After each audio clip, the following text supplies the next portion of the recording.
Oh, Arsenal, how I've missed you. Jesus Christ. I'm not sure whether I actually prefer watching England than watching that game, but Jesus Christ. I mean, we have certainly missed Arsenal, and that was a typical Arsenal performance. But in the end, a fabulous end to what was a very poor game overall. We've seen Arsenal keep up their winning run and get 3 big points in the Premier League against our bogey side, Stoke City. Welcome to the return of analysing Arsenal. Oh, it's so good to be back and be sitting in this chair actually talking about Arsenal. Our last analysing Arsenal was on the 15th of March. It was almost 2 weeks ago, but during Easter Sunday, we have a big football day started with Arsenal up against Stoke City, and that is the game that we'll be discussing in question. These are my thoughts and feelings to the game at the Emirates Stadium as Arsenal hosted Stoke City. Could Stoke beat Arsenal for the first time at the Emirates? Like, I think they last beat Arsenal at home in like the 70s, so it's been a long time. And away from up at the Britannia, we've struggled against Stoke City and they can cause us many problems. And today, I mean, it was poor. It was really fucking poor. From like the first half just was so boring. It was flat. Our pass was all over the shop. We were giving the ball away time and time again.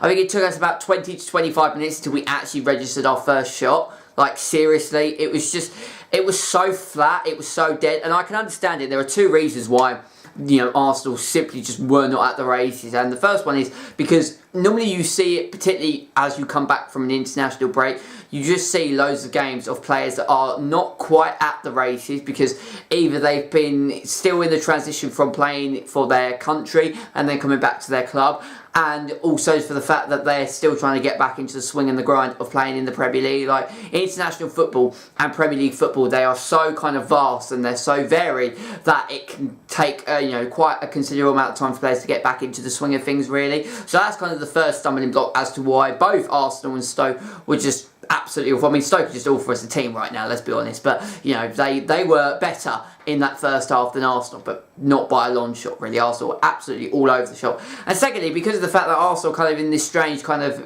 position where we've really got nothing to play for in the Premier League now. We're not going to get top 4. All of our eggs are into the Europa League basket. See what I've done there? The pun on Easter Sunday. You're welcome, ladies and gentlemen.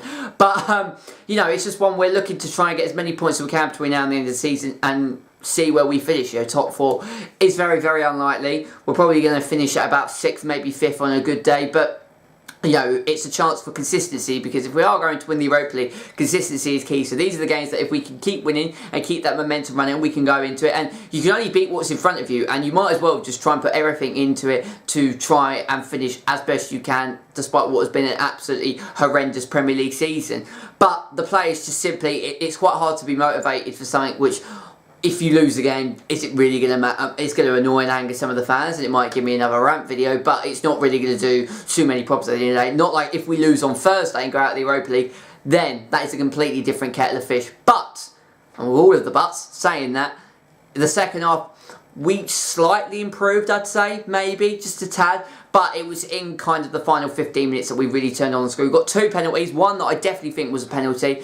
The second one, not so sure whether it was a penalty, and then another goal that Aubameyang scored, which was absolutely brilliant. What I don't understand is, he could have had his hat-trick. He could have had his first hat-trick for Arsenal, and then he let Alexander Lacazette take the penalty number 2. So I'm not too sure about that. But the first penalty, I mean, Ozil on the right-hand side gets clipped, and it's one of those things. It's a double-edged sword, really. If there's contact in the box, if you get the ball but also get the man, it's a penalty. Anywhere else on the field, it's not a penalty. But I don't even think they got the ball. I think Ozil was just clipped to take off the ball, given as a penalty. Pierre-Emerick Aubameyang steps up, goes to the right-hand side, Butler goes left, and it is 1-0 Arsenal. And you're sitting there thinking, despite how poor Arsenal have played, how sloppy we have been, are we just going to hold on to a 1-0 to the Arsenal? The famous kind of saying, are we going to do another one of those?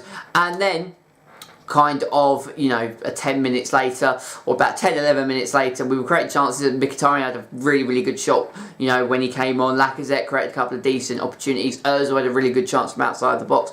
Ramsey and Monreal created a couple of chances. So we're starting to find our rhythm, find our mojo, creating a couple of chances here and there. But then Aubameyang scores a lovely, slick second goal, and this is why we bought him because this is what he can do. He is so, you know, on his day, when he can sense the goal and when he can get into decent positions, he is absolutely lethal going forward, right? And, you know, time will tell, really, because Aubameyang hasn't really lived up to that hype that was surrounding him when he came on deadline day. However, what he did in that, particularly that second goal, was so lovely. Just Ozil filling it back into Aubameyang, and Aubameyang slots it in from the corner, and he just slots it in, and it takes skill, right, to just find the way and to heavily pass it, but not put too much power and precision on the shot, but to keep it down, but to give it enough strength and penetration to find the right hand corner. It was a really, really nice finish from him.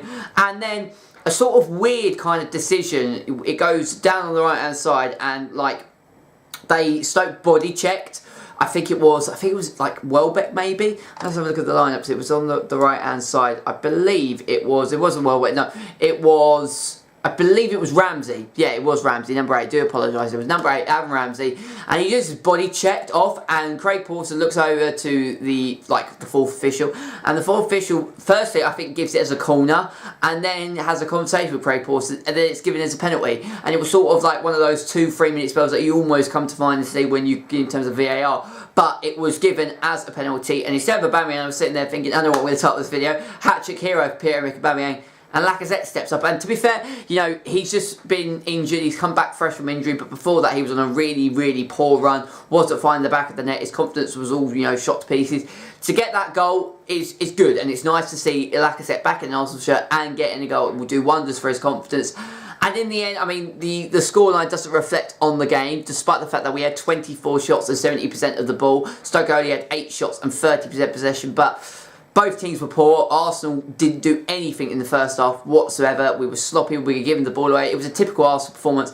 And in the sort of the last 15 minutes, we stepped up the gears. And we didn't really step up. We didn't play to the kind of play style that we can actually are capable of getting to. We didn't play to that high quality that we know Arsenal can get to on many occasions. We kind of just stepped up slightly, and once we got the penalty, Stoke fell away, got the second goal, and then a third penalty just sealed the deal and sealed the game, and got 3 points in the bag for Arsenal. And it was 3 vital points incidentally for them, really. So it's good to see Lacazette back in an Arsenal shirt, good to see Aubameyang getting 2 goals for Arsenal, and we move on to a defining game in the Europa League, because these Europa League games are defining. Playing CSK Moscow on Thursday, and we've got to ensure and hope that we can get a win there, because if we lose and get knocked out of the Europa League, our season is literally finished. So it's all or nothing really in terms of the Europa League as well. So it'd be good now Lacazette's got that goal, we can take that confidence into the Europa League. Welbeck had a couple of decent moments.